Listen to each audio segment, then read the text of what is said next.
देखें भी तो क्या देखें तुम्हारे सिवा। हाय एवरीवन, कैसे हैं आप सब। उम्मीद करता हूँ आप सब अच्छे होंगे। और आज हम लेकर के आए हैं आप सभी के लिए लाभ और हानि का टॉपिक। और इसमें जो इबारती प्रश्न होते हैं उनको कैसे हल करते हैं और उसमें क्या क्या चीज़ की हमें ज़रूरत पड़ती है, क्या क्या चीज़ को ध्यान में रखना होता है, उन सभी को आज एक्सप्लेन करने वाले हैं। यहाँ पर हमने बहुत सारी चीज़ें कुछ लिख भी रखी हैं। ये इतने सारे तरीक़ों के जो क्वेश्चन या प्रश्न इबारती प्रश्न होते हैं, इनमें इन सब का आवश्यकता ज़रूर पड़ती है। इसको ध्यान से देख लीजिएगा।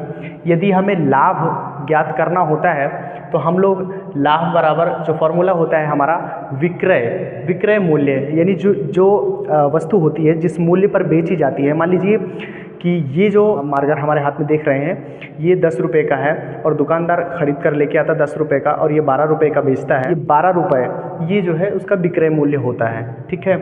और क्रय मूल्य, तो क्रय मूल्य क्या होता है, खरीदी गई। अभी जो मैंने बताया कि 10 रुपये क्रय मूल्य, इसका 10 रुपये का खरीदा गया था वो क्रय मूल्य। यदि क्रय मूल्य को घटाएंगे विक्रय मूल्य में से तो लाभ कितने का हुआ ये पता चल जाएगा। दूसरा हम बताएंगे आपको विक्रय मूल्य जो होता है उसको कैसे निकालते हैं। विक्रय मूल्य, तो विक्रय मूल्य यदि आपको निकालना है यानी जिस पर बेची जाती है, मैंने ऊपर बताया क्रय मूल्य प्लस लाभ, इस तरह से निकालते हैं। यदि क्रय मूल्य ज्ञात करना है तो विक्रय मूल्य यानी जिस पर बेचा गया है, जिस मूल्य पर बेची गई है वस्तु में से लाभ हमें कितने का हुआ है वो हम घटा दें, ठीक है। तो हमारा क्रय मूल्य निकल आएगा। यदि हमें प्रतिशत में लाभ पूछा जाए कि कितने प्रतिशत का लाभ हुआ, ये निकालने के लिए हमारे पास अगला फॉर्मूला है लाभ गुणे 100 बटे क्रय मूल्य। लाभ गुणे 100 बटे क्रय मूल्य, ये है लाभ प्रतिशत निकालने का फॉर्मूला। चलिए, ये जो मैंने फार्मूला यहाँ से यहाँ तक बताया है ये फार्मूला होता है लाभ की स्थिति में, ठीक है। अब हानि की स्थिति में कुछ बहुत चेंजिंग होती है, ज़्यादा कुछ नहीं। इसको समझ गए तो ये भी समझ में आ जाएगा। पहले इसको ध्यान से समझ लीजिए क्योंकि इसी पर सारा का सारा जो आपका क्वेश्चंस आता है, इबारती प्रश्न आते हैं, वो इन्हीं पर जो है आधारित होते हैं। अगर इनको आप अच्छे तरीके से जान लेंगे तो आपको उनको करने में कोई दिक्कत नहीं आएगी। यहाँ पर देखें, हानि की स्थिति में यदि हानि हमें ज्ञात करनी हो तब हम कैसे ज्ञात करेंगे। इसका फॉर्मूला है हानि इज इक्वल टू क्रय मूल्य माइनस विक्रय मूल्य। चलिए नेक्स्ट देखते हैं। हानि की स्थिति में विक्रय मूल्य बराबर क्रय मूल्य माइनस हानि होता है। दूसरा, हानि की स्थिति में क्रय मूल्य यदि ज्ञात करना हो कि खरीदे कितने का थे तो इस चीज़ को कैसे ज्ञात करेंगे। देखिए यहाँ पर लिखा है क्रय मूल्य बराबर विक्रय मूल्य प्लस हानि, ठीक है।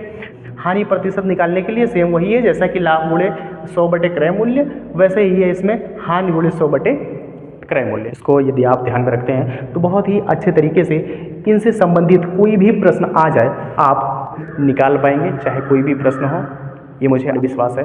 चलिए अब इन पर कुछ क्वेश्चनों को हल कर लेते हैं। उम्मीद है यहाँ तक इतना समझ में आ गया होगा।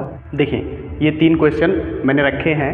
पहला हमारा सूत्र है लाभ बराबर विक्रय मूल्य माइनस क्रय मूल्य।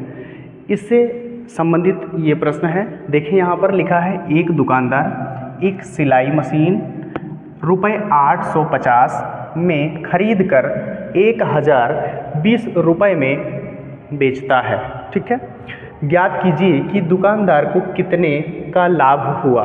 तो यहाँ पर देखें कि सबसे पहले इस क्वेश्चन में दिया क्या गया है, यानी कि सिलाई मशीन को खरीदा था 850 रुपये में, यानी कि क्रय मूल्य जो होता है उसे कहते हैं, उसको इंग्लिश में कॉस्ट प्राइस कहते हैं, इसलिए उसे CP से भी डिनोट किया जाता है। तो CP is equal to 850। Question number हम 1 कर रहे हैं, ध्यान दीजिएगा। उसके बाद 1020 रुपये पर बेचता है, कितने में, 1020 रुपये में बेच देता है, ठीक है। यानी कि वो विक्रय मूल्य को हम सेलिंग प्राइस कहते हैं। सेल मतलब बेचना होता है, तो सेलिंग प्राइस, इसलिए उसको SP से डिनोट करते हैं। लिखेंगे SP इज इक्वल टू यहाँ पर 1020, ठीक है, 1020 रख देंगे यहाँ पर 1020 रुपये।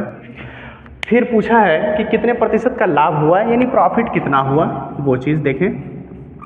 प्रॉफिट कितने का हुआ है वो पूछ रखा है। मिल गया हमको यहाँ से ये फॉर्मूला, तो इसमें लगा देंगे, आराम से निकल आएगा।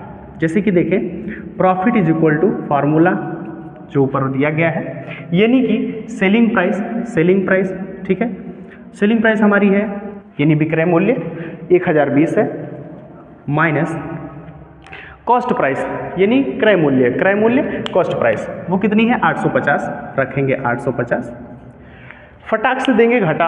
अब घटा देंगे तो कितना आएगा देखिए, जीरो में से जीरो निकाल दीजिए, जीरो बचेगा, ठीक है।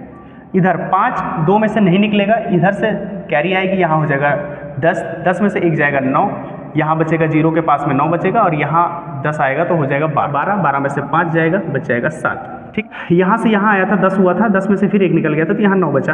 अब इधर 8 निकालना है, 1 आ गया, यहाँ पर बचेगा कुछ नहीं, जीरो बचेगा, इसलिए जो हमारा लाभ यानी प्रॉफिट हुआ है वो 170 रुपये का हुआ है, ठीक है, 170 रुपये का हुआ है। दूसरा क्वेश्चन। वीडियो तो चलता रहेगा प्यारे, अगर वीडियो पसंद आ रहा है तो लाइक करके वीडियो के साथ बने रहें। क्वेश्चन नंबर 2 में देखते हैं, यहाँ पर कहा गया एक व्यक्ति एक टीवी सेट 10,200 में खरीद कर 1 वर्ष बाद 9,830 रुपये लाभ पर बेचता है तो विक्रय मूल्य ज्ञात कीजिए, ठीक है। लाभ पर बेचता है तो विक्रय मूल्य ज्ञात कीजिए। विक्रय मूल्य के लिए ये मैंने बताया था, ठीक है। अब यहाँ पर ये सूत्र के हिसाब से लगाएंगे तो लग जाएगा। सबसे पहले इस क्वेश्चन में देख लेंगे कि हमें दिया क्या गया है। तो जो सेट था वो 10,200 में खरीदा गया था, यानी जो कॉस्ट प्राइस है यानी CP वो 10,200 रुपये है। उसके बाद में 1 वर्ष बाद बेचा गया था कितने पर, 9,830 रुपये लाभ पर बेचा गया था, ठीक है। यानी इसका जो प्रॉफिट हुआ था, प्रॉफिट कितने का 9,830 रुपये, ठीक। तो विक्रय मूल्य यानी फिर सेलिंग प्राइस क्या था, ये चीज़ पूछा गया है। सेलिंग प्राइस निकालने के लिए क्रय मूल्य प्लस लाभ होता है, इन दोनों को जोड़ देंगे, आराम से निकल आएगा। देखेंगे यहाँ पर SP इज इक्वल टू, तो यहाँ पर हमारा कॉस्ट प्राइस कितना है 10,200 प्लस प्रॉफिट कितने का 9,830, इतने का है। हल करें, देखिए 2 है, सीधा 30 लिख देंगे, 8 2 10 का 0 हासिल आया 1, यानी कि जो सेलिंग प्राइस थी वो निकल के आ गई 20,030 रुपये। कितना 20,030 रुपये। चलिए दूसरा देखते हैं। अब तीसरा क्वेश्चन, एक व्यापारी 2 बैलों को 20,000 में बेचकर 1,580 रुपये का लाभ कमाता है तो बैलों का क्रय मूल्य ज्ञात कीजिए, ठीक है। सेलिंग प्राइस लिखेंगे SP। क्वेश्चन में SP बराबर हमें मिल गया 20,000, ठीक है, कितना 20,000 रुपये। लाभ कितने का कमाता है, लाभ कमाता है 1,580 यानी 1,580 रुपये का वो लाभ कमाता है। चलिए लाभ लिखते हैं यहाँ पर, यानी प्रॉफिट उसको कितने का हुआ है, प्रॉफिट हुआ है 1,580 रुपये का, ठीक है। उसके बाद में पूछ क्या रहा है भाई, तो कहता है बैलों का क्रय मूल्य ज्ञात कीजिए कि खरीदा कितने का गया था। इसके आधारित क्वेश्चन देखें यहाँ पर। क्रय मूल्य अगर हमें निकालना है तो यानी CP निकालना है, ठीक है, यानी कि जो सेलिंग प्राइस है उसमें से प्रॉफिट को घटा देंगे तो क्रय मूल्य मिल जाएगा। तो यहाँ पर देखें CP is equal to SP यानी सेलिंग प्राइस 20,000 है माइनस 1,580, सॉल्व कर लेंगे, यहाँ से घटाना शुरू करेंगे। चलिए यहाँ से घटाते हैं, 0 से 0 जाएगा, 0 बचेगा, इधर 0 है, दहाई लेंगे 10 हो जाएगा, 8 जाएगा, कितना बचेगा 2 बचेगा, 9 में से 5 जाएगा, 4 बचेगा, 3 तक हो चुके हैं, ठीक।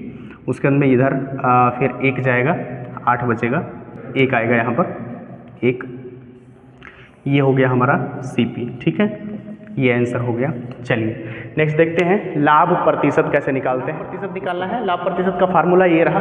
क्वेश्चन है मोहन ने एक स्मार्टफोन 10,200 में खरीद कर 11,730 रुपये में बेच दिया, उसने कितने प्रतिशत का लाभ हुआ, उसे कितने प्रतिशत का लाभ हुआ। चलिए यहाँ पर देखते हैं क्वेश्चन में दिया क्या गया है। सबसे पहले इसने खरीदारी कितने का खरीदा है वो दिया है, यानी कि हमें कॉस्ट प्राइस मिल गई है, कितनी मिल गई है वो 10,200 रुपये मिल गई है। ठीक है, 10,200 रुपये इसने दिया। उसके बाद में उसने बेचा कितने पर, यानी सेलिंग प्राइस क्या थी, तो सेलिंग प्राइस हमारी थी 11,730 रुपये। यहाँ पर लिखेंगे 11,730 रुपये। ठीक है, उसके बाद में अब इस लाभ प्रतिशत को निकालने के लिए हमें लाभ भी जानना आवश्यक है। लाभ कितने का हुआ है वो यहाँ से निकालेंगे, यानी कि हमारा जो प्रॉफिट हुआ है वो कितना हुआ है वो निकालने के लिए इसमें से सेलिंग प्राइस में से घटा देंगे कॉस्ट प्राइस को, तो निकल के आ जाएगा। यहाँ पर लिखते हैं 11,730 माइनस करेंगे 10,200।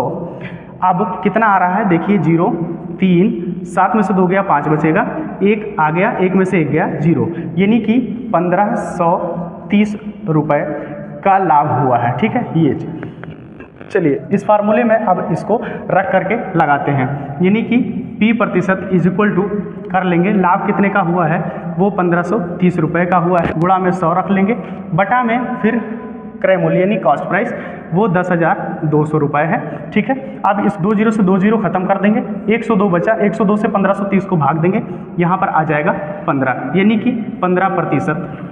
ठीक है, 15% का लाभ हुआ है, जो कि प्रतिशत में लाभ पूछा गया था वो आ चुका है। उम्मीद है ये समझ में आया होगा।